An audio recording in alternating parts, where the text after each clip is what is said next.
अस्सलाम वालेकुम। Programme news session के साथ मैं हूं फातिमा वसीम और आज की हमारी जो पहली स्टोरी है और हम उसके ऊपर बात करेंगे। कराची से है, ली मार्केट में जो 6 साला बच्चा अगवा किया गया है और उसके बाद उसको कत्ल किया गया। एक मासूम सी नन्ही सी जान को उन्होंने जो कत्ल किया है वो कैसे किया है, उसका मुलजिम का क्या कहना था, उसकी सारी डिटेल जानेंगे हम लोग पहले सेगमेंट में। और वो जो तफसील है वो थोड़ी सी मैं आपसे खुद भी शेयर कर देती हूँ कि उस बच्चे को, जिस बंदे ने अगवा किया था 6 साला बच्चे को, उसको उसने अपने घर की छत पे छुपा के कहीं पे रखा हुआ था। जब वो मोहल्लेदारों के काबू आया, उसने उससे थोड़ी मार वगैरह खाई है, तो उसने इस चीज़ को एडमिट किया है कि उसने बच्चे को कत्ल किया है। और उसके साथ 2 और मुलजिम भी थे। जो वीडियो रिकॉर्ड उसका जो बयान हुआ था, जो मंजर आम पे है और जो बिल्कुल बहुत ज़्यादा वायरल हुई थी वीडियो, उसके बाद जो पुलिस का कहना है कि वो कि मुलजिम अकेला था। इस पूरी तफ्तीश में ये चीज़ कहाँ स्टैंड करी, ये जानेंगे। हमारे साथ मौजूद हैं इस वक्त स्टूडियो में जावेद इकबाल साहब, जो कि सीनियर सहाफ़ी हैं, तो उनसे बात करेंगे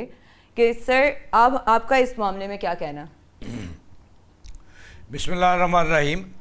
ये कराची का जो वाक़या है ये बड़ा अफसोसनाक है और मैं समझता हूँ कि कराची ही नहीं, पूरे मुल्क के अंदर इस वक्त जो बच्चे हैं, बच्चियाँ हैं, वो कहीं हरासमेंट का शिकार हो रहे हैं, कहीं ज़्यादती का शिकार हो रहे हैं, कहीं उन्हें गले दबाकर मारा जा रहा है और कहीं उन्हें अगवा किया जा रहा है, कहीं उन्हें अगवा करके बेचा जा रहा है बैरून मुल्क। रेस में इस्तेमाल होते हैं पाकिस्तान के बच्चे। तो ये बहुत बड़ा जुल्म है जो आज देखें, इस वाक़या से पूरे मुल्क की सोगवार जो है, फ़ज़ा सोगवार है और पेरेंट्स जो हैं वो काफ़ी परेशान। लेकिन देखें ये वाक़यात आखिर क्यों हो रहे हैं, क्या वजूहात हैं इसके पीछे कहानी क्या है, ये सारी चीज़ों आज हम इस पर डिस्कस करेंगे। देखें, कराची जो है, सिंध में ऐसे लगता है आए रोज़ कराची मरकज़ बना हुआ है, सक्कर मरकज़ बना हुआ है, और नवाबशाह में भी ऐसे, ननकाना में भी ऐसे वाक़यात हुए हैं बच्चों से ज़्यादती के। लेकिन देखें सिर्फ पंजाब में भी ऐसे वाक़यात हो चुके हैं, मैं सरगोदा में भी हो चुके उस हैं। तरफ आ रहा हूँ। देखिए, पंजाब में आपको ये अभी आप भूली नहीं होंगी सरगोदा का वाक़या, बिल्कुल वो भी इससे मिलता जुलता है, बिल्कुल ऐसे ही है। लेकिन यहाँ तो CCD मौजूद है पंजाब के अंदर। उन्होंने तो उस मुलज़म को हाफ फ्राई नहीं, फुल फ्राई कर दिया। लेकिन सिंध के मुकाबले में पंजाब के अंदर जो है वो ये थोड़ा उसमें खौफ तो है, लेकिन कानून कोई नहीं है, कानून कोई नहीं है। किसी को फ्राई कर देना ये कानून नहीं है। मुस्तकिल बच्चों की सिक्योरिटी और तहफ़्फ़ुज़ के लिए हमारे यहाँ अभी वो कवानीन नहीं है जो दुनिया में राइज हैं। यहाँ पे बच्चों को आए रोज़, कसूर के अंदर का वाक़या भी आप भूली नहीं होंगी, और फिर KPK में बहुत सारे वाक़यात हुए हैं। पंजाब के अंदर तो बच्चे ही नहीं, ख़वातीन भी बहुत सारी ज़्यादतियों को शिकार हुई। जो पिछले दिनों एक रिपोर्ट सामने आई, उसमें पंजाब जो था वो ऐसे वाक़यात में सरफ़हरिस्त था। अब सिंध में भी आना शुरू हो गए हैं। मैं समझता हूँ कि ये हुकूमत की नाकामी है कि बच्चे जो होते हैं ये कौम का मुस्तकबिल होते हैं, मामार होते हैं मुल्क, किसी के मुल्क के भी, लेकिन इनका तहफ़्फ़ुज़ नहीं किया जा रहा, जो हुकूमत की मुसलसल नाकामियाँ हैं। देखिए, हमारी हुकूमतें क्या कर रही हैं। हमारी हुकूमत जो भी आती है वो सिर्फ पॉइंट स्कोरिंग के लिए, एक दूसरे को नीचा दिखाने के लिए, लूट मार करने के लिए उसमें बढ़ चढ़ कर हिस्सा लेते हैं। वो सूबाई हुकूमतें हों, वो मरकज़ की हुकूमत हो, एक दूसरे को जेल में डालना है, एक आता है वो दूसरे को जेल में डालता है, फिर वो इक़्तिदार में आ जाता है, उस पर रेड निशान लगते हैं, वो इक़्तिदार में आ जाता है, फिर वो अपने सियासी मुखालफिन को अंदर डालता है, जेलों में डालता है। तो बच्चों के तहफ़्फ़ुज़ के लिए, इस कौम के मुस्तकबिल को महफूज करने के लिए, बच्चे कौम का मुस्तकबिल हैं, उसको महफूज करने के लिए कोई अमली हमारे साथ कराची से सीनियर सहाफ़ी मौजूद हैं ज़ीशान सदीकी, जो इस वाक़े की रिपोर्ट मौके पे करके आए हैं। उनसे जानेंगे कि सारा क्या मामला है, क्या अपडेट है। ज़ीशान सदीकी साहब, आप बताइए कि सारा मामला क्या है। जी, ये तकरीबन 2:30 बजे 6 साला मोहम्मद वली निपेर थाने की हदूद से लापता हुए थे। घर वालों ने पूरे मोहल्ले में उनको तलाश किया, और तलाश करने के बाद जब 6 साला मोहम्मद वली नहीं मिले तो उसके बाद निपेर थाने में इस वाक़ये का मुकदमा दर्ज कराया गया। अहले महल्ला ढूंढता रहा, पूरे महल्ले में ढूंढा गया, मस्जिद में ऐलानात कराए गए, लेकिन 6 साला मोहम्मद वली का पता ना चला। लेकिन गुज़श्ता रात उसी इलाके से पंजाबी दिल्ली कॉलोनी की पंजाबी गली है। पंजाबी गली में एक घर है 3 मंजिला, उस 3 मंजिला घर की छत से उस बच्चे को एक खाली ग्राउंड में फेंक। लेकिन इस सारे वाकये के पीछे की क्या वजह थी? उन्होंने बच्चे को क्यों निशाना बनाया हुआ था और मुलजिम ने क्या कहा है? हकाइक अभी तक मंजरेआम पे नहीं आए। एक शख्स को जो है अहले इलाका ने अपनी मदद आप के तहत पकड़ा, एक मुलजिम को गिरफ्तार किया, उस पर तशद्दुद किया, लेकिन तशद्दुद के दौरान उस शख्स ने कहा कि मेरे साथ 2 लोग और भी मुलविस हैं।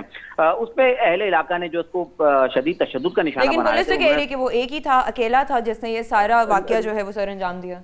देखिए, ये सारी चीजें रिकॉर्ड पे हैं। अहले इलाका का मैं बयान लेके आया हूँ। अहले इलाका का यही मौक़िफ़ है कि इसके साथ 2 लोग और मुलविस हैं। यहाँ तक इंकिशाफ किया गया है वहाँ मौजूद लोगों ने कि शायद ये जो इसके ताने बाने डार्क वेब की तरफ जाते हुए नजर आ रहे हैं, क्योंकि ये लोग बाअसर हैं और पुलिस इनको जो है प्रोटेक्शन दे रही है। क्योंकि 2 लोगों का उस मुलजिम ने खुद एतराफ़ किया जब इसको पकड़ा गया है और अहले इलाका ने उसको तशद्दुद का निशाना बनाया, तो उसने कहा कि 2 लोग मेरे साथ। सर वो कौन सी बाअसर शख्सियत हैं, आप उनके नाम बता सकते हैं? देखिए, अभी ये पुलिस कुछ भी बताने से इस वक्त कासिर है। अभी सिर्फ इस शख्स को इन्होंने गिरफ्तार किया है और पुलिस का कहना है कि हम इससे मजीद तफ्तीश कर रहे हैं। लेकिन जब FIR कटी वो तो बच्चे की गुमशुदगी के तहत कटी थी, बच्चे की गुमशुदगी, बच्चा लापता हो। लेकिन अब जो है पुलिस उसमें मजीद जो तफ्तीश करने के बाद जो है इसमें अगवा और इसके अलावा तशद्दुद और जिनसी ज्यादती जैसे सेक्शन शामिल करेगी और उसके बाद अब इसे मजीद तफ्तीश करेगी तो तमाम हकाइक मंजर आएंगे। लेकिन अहले इलाका का यही कहना है कि इसके साथ लोग मुलविस हैं, मुलजिम बाअसर है, ये नहीं छूटना चाहिए। मैंने इनकी फैमिली से भी बात की, इनकी फैमिली का भी यही कहना था, ये बड़ा शातिर मुलजिम है, क्योंकि जब 2 दिन से ये लेकिन बच्चा बच्चे लापता को है। अगवा करने के पीछे मौक़िफ़ क्या था? अभी कोई मौक़िफ़ नहीं और था। ये कौन लोग थे?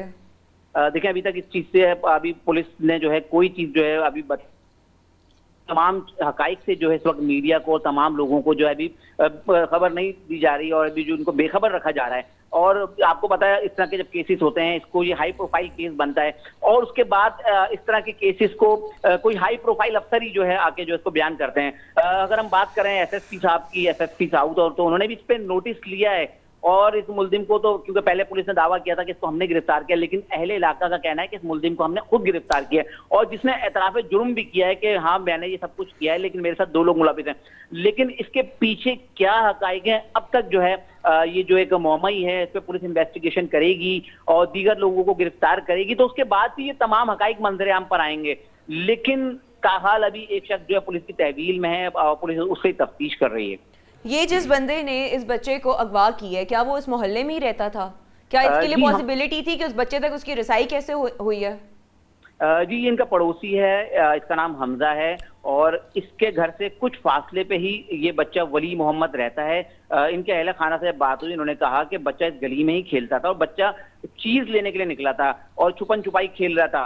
जो उसके दोस्तों से मालूम किया, चीज लेने घर से निकला, लेकिन जब इनके फैमिली ने बताया कि हमने इसके कुछ दोस्तों से जब बात की तो बोला कि छुपन छुपाई बच्चा खेला। हो सकता है ये बच्चा छुपने के लिए उस घर में दाखिल हुआ और वो जो शख्स है जो जिसके हवाले से इंकिशाफ किया जा रहा है कि ये मशकूक फैमिली और मशकूक लोग हैं, हो सकता है जो भी उनका घिनौना कारोबार है या उनका जो भी घिनौना अमल है, उन्होंने उस बच्चे को उस मकासद के लिए इस्तेमाल किया। वो कुछ फासले पे ही उनका घर है और जब ये बच्चा लापता हुआ उसके बाद ये हमजा नामी मुलजिम जिसको गिरफ्तार किया गया, ये बिल्कुल पेश आए। वहाँ के लोगों ने बताया कि ये तो मतलब ऐसा परेशान हो रहा था और यही बच्चे को ढूंढने में सबसे आगे था और ऐसा फील करा रहा था कि जैसे इसको बहुत तकलीफ है। जब अहले इलाका ने इसको पकड़ा उस वक्त भी एतराफ़ जुर्म नहीं कर रहा था, लेकिन जब इस पर तशद्दुद किया गया उसके बाद इसने एतराफ़ किया कि हाँ मैंने जो है इस बच्चे को कत्ल किया है। लेकिन अभी ये एक सवाल है कि बच्चे की मस्कशुदा लाश को एक बोरी में बंद करके तीसरी मंजिल से क्यों फेंका गया। अच्छा, इस तमाम अमल की जो है उस मुलजिम ने वीडियो बनाई है और ये तमाम चीजें इसके सारे अमल को मशकूक करती हैं। जो डार्क वेब की जो लोग बात कर रहे हैं, इसने जो एक अपना जो घुनावना अमल किया है उसकी इसने वीडियोस तक बनाई है जो पुलिस के पास है। पुलिस अब तक जो है वो शेयर नहीं कर रही, लेकिन कुछ लोगों से बात हुई, कुछ वीडियोस मैंने भी देखी, तो उसमें इसका जो भी अमल है ये अपने तमाम अमल की जो बाकायदा वीडियो बनाता रहा है। यानी ये एक प्री प्लान गेम था जिसको ये बाकायदा रिकॉर्ड करता रहा है, जिसको अपने रिकॉर्ड का हिस्सा बनाता रहा है ये तो अहले महल्ला फौरी तौर पर इनके साथ खड़े हुए और बच्चे को तलाश करने के लिए जब उन्होंने गली गली जब उन्होंने छाना तो इसको शातिर मुल्जिम है, इसको वहां से शायद बच्चे की बॉडी मूव करने का मौका नहीं मिला, लेकिन जब इसने देखा कि अब हालात काबू से बाहर हो गए तो ये इस घिनौनी हद तक आया कि अपने घर की तीसरी मंजिल पे उस बच्चे को बोरी में बंद करके उसने उस खाली ग्राउंड में फेंका उस बच्चे को। अच्छा ज़ीशान, आप मुझे ये बताएं कि आप मोहल्ले वाले कह रहे हैं कि ये बहुत ही मशकूक फैमिली थी, तो ऐसी कौन सी मशकूक हरकतें ये लोग करते रहे और अहले इलाका ने क्या इन लोगों के बारे में कंप्लेन कभी नहीं की? नहीं, उन्होंने बताया कि इससे जो है मिलना जुलना बहुत कम लोगों का था और ये एक मामूली से अपने आप को एक मुलाजिम जाहिर करता है, लेकिन इसके पास लाखों रुपए के मोबाइल हैं। अब वहाँ अहले महल्ला का ये कहना था कि एक पसमानदा इलाके के एक 40 गज के घर में रहने वाले के बाद 12 से 15 लाख रुपए के मोबाइल कहाँ से आए। इस बुनियाद पे अहले महल्ला इस पे शक कर रहे हैं कि आया इसका ऐसा कौन सा कारोबार या इसका ऐसा कौन सा काम है कि इसने इतने महंगे महंगे आईफोन मोबाइल, लैपटॉप और दीगर जो इसके घर पास से चीजें बरामद हुई, उनकी मालियत लाखों रुपए, यानी जितने का उसका घर है उससे ज्यादा मालियत के उसके पास मोबाइल, लैपटॉप और दीगर चीज उसके पास से बरामद हुई हैं। सही है, लेकिन आपसे मेरे जाते जाते एक और सवाल है। जो अहले इलाका ने 2 लोगों का नाम लिया है जो कह रहे थे कि इसके साथ इस पूरे वाक़े में मुलव्वस है, क्या आप उनके नाम अहले इलाका ने नहीं बताया अभी तक? नहीं, उसने अहले इलाका के सामने सिर्फ ये कहा था कि क्योंकि जो मेरी बात हुई शदीद गमो गुस्से में थे वहाँ के लोग, उनका यही कहना था कि हम शायद इसको जिंदा नहीं छोड़ते, लेकिन जब इसने ये बात कही कि मेरे साथ 2 लोग और शामिल हैं, अच्छा उसमें पुलिस का भी एक बयान है, उसमें पुलिस ने कहा है कि नाजमाबाद के शायद रिहायशी हैं वो 2 लोग, उनकी गिरफ्तारी के लिए छापे भी मारे गए हैं और पुलिस जो है अब बाकायदा, क्योंकि अब आपको पता है ऑपरेशन से निकल के, क्योंकि ये एसएचओ का मौका था, इन्वेस्टिगेशन में केस चला गया। अब इन्वेस्टिगेशन वाले, आपको पता है कि जब किसी भी केस की तफ्तीश हो रही होती है तो वो कबल अज़ वक्त कुछ भी बताने से जो है वो गुरेज करते हैं। अब इसकी तफ्तीश की जा रही है और जैसे ही जब ये तफ्तीश मुकम्मल होगी तो उसके बाद जो इसी बात का इम्कान है कि एक प्रेस कॉन्फ्रेंस के जरिए उन मुल्जिमान को जो है जाहिर भी किया जाएगा, उनकी शनाख्त भी जाहिर की जाएगी और तमाम मामला से उसी वक्त आगाह किया जाएगा। ठीक है ज़ीशान साहब, हमारे साथ जावेद इकबाल साहब मौजूद हैं। जावेद साहब, आप मुझे ये बताएं कि हमारे माशरे को, हमारी सोसाइटी को हो क्या गया भाई, इस तरह की चीज़ें क्यों हो रही हैं, बच्चों के केसेस रोज़ क्यों मंजरेआम पे आ रहे हैं? जी मैं ये शुक्रिया। मैं पहले एक आपको रिपोर्ट बताता हूँ कि रूमटे खड़े हो जाते हैं कि हुकूमतें बड़े बड़े दावे करती हैं, लेकिन हर हुकूमत, पाकिस्तान में हर हुकूमत के दौर में बच्चों से ज़्यादती, रेप, कत्ल के वाक़यात में इजाफा हुआ है। मैं आपको एक बताता हूँ अदादो शुमार। एक गैर सरकारी तंजीम है साहिल, जो बच्चों के हवाले से दादो शुमार इकट्ठे करती है, उनके तहफ़्फ़ुज़ के लिए इकदाम हुकूमत को सिफारिशात पेश करती है। उन्होंने एक रिपोर्ट बड़ी खौफनाक शाया की है। वो कहते हैं कि 2025 में हमारे यहाँ जो 3630 बच्चे थे वो अगवा किए गए, ज़्यादती के बाद उनमें से अक्सरियत को कत्ल कर दिया गया और सितम ज़रीफ़ी ये कि मुकदमा दर्ज हुए, उनमें से एक भी मुल्ज़िम आज तक नहीं पकड़ा गया। ये बहुत सारा ऐसा क्यों है? आपको क्या लगता है कौन से सख्त इक़दाम करने चाहिए कि ये तंजीम गैर सरकारी है, ये कह रही है, ये बहुत बड़ा तमाचा है हम सब के मुंह पे। 2012 से 2016 तक सिर्फ 4 सालों में 17,205 बच्चों से ज्यादती और मुख्तलिफ जराइम पेशा लोग ने उनको काबू किया, कत्ल की, जिनमें से 562 बच्चों को कत्ल कर दिया गया ज्यादती के दौरान। उनका आज तक कुछ नहीं बना। इसके अलावा वो कहते हैं कि 2023 की पहली छमाही जो जनवरी तक जून 2227 केसेस रिपोर्ट हुए, जिनमें हर 2 घंटे बाद एक बच्चा ज्यादती का शिकार हुआ। देखिए इसकी ज़िम्मेदार जो है वो सोसाइटी भी है और हुकूमतें हैं, और कानून बच्चों के तहफ़्फ़ुज़ का ना होने के बराबर है। और मैं तो कहता हूँ कि बच्चों के लिए भी एक CCD बना लेनी चाहिए जो बिला तफरीक कार्रवाई करे, और देखिए इसकी ज़िम्मेदार सोसाइटी भी है। अच्छा सर, हमारे थोड़ा सा टाइम इस सेगमेंट के लिए कम है, तो आप थोड़ा सा इसको जल्दी कंक्लूड कर दें। जी देखिए, मसला ये है कि बच्चों के पेरेंट्स को भी अपने इर्द गिर्द नज़र रखनी चाहिए। क्योंकि हुकूमत हर गांव पे एक सिपाही खड़ा नहीं कर सकती, तो बच्चों के पेरेंट्स को भी अपने इर्द गिर्द, अपने माहौल पे नज़र रखनी चाहिए कि उनके बच्चे किससे मिल रहे हैं, कहाँ जा रहे हैं, ये वो। और दूसरा, हुकूमत पर भारी जिम्मेदारी आयद होती है कि वो बच्चों के तहफ़्फ़ुज़, उनकी सिक्योरिटी के हवाले से सख्त कवानीन बनाए, और ऐसे मुल्ज़मान जो ऐसे बच्चों के अच्छा साथ। ठीक है sir, thank you so much. और इसी के साथ हम लोग यहाँ पे लेंगे एक छोटा सा ब्रेक, नेक्स्ट सेगमेंट में मिलेंगे एक नई स्टोरी के साथ।